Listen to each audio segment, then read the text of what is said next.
From the Cruise Radio studio in Jacksonville, Florida, this is Cruise News Today with Doug Parker. Good morning. Here's your cruise news for Monday, April 1st.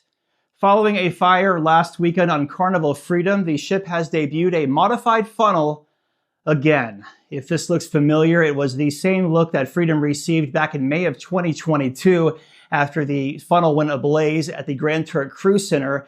Now, despite these setbacks, Carnival Freedom is set to return to Port Canaveral this week. Carnival has not disclosed the financial impact of the 2 cancellations.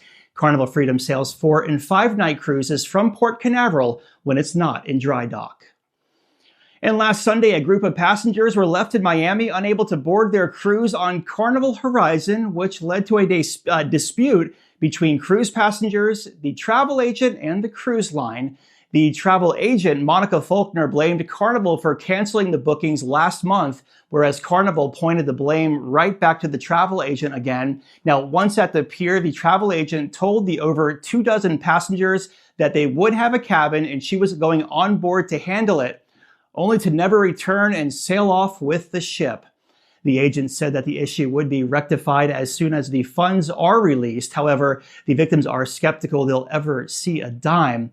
The cruise got back over the weekend, and I'm sure there will be more to this story. And if you're sailing on one of these 7 ships, this next story may apply to you. Norwegian Cruise Line has announced adjustments to just a few 2025 itineraries impacting sailings on Norwegian Epic, Norwegian Jade, Pearl, Spirit, Norwegian Star, Norwegian Sky, and Viva. Now, these changes are attributed to various reasons, including high demand for Panama Canal and Bahamas cruises, unrest in the Red Sea, scheduled dry dock maintenance, and full ship charters. NCL is planning to release these new itineraries starting next week.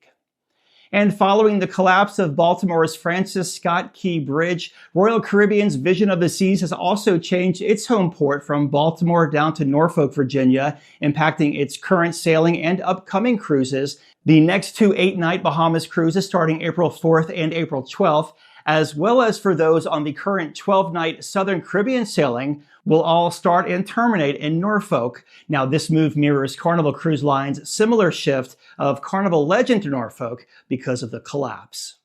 And the market was closed on Friday for the observance of Good Friday. It reopens later on this morning. If you have a story, drop us a line, tips@cruiseradio.net. Have yourself a great Monday. I'm Doug Parker with Cruise News Today. Cruise News Today is a production of Cruise Radio. Behind-the-scenes content and extras are now available at patreon.com/cruiseradio.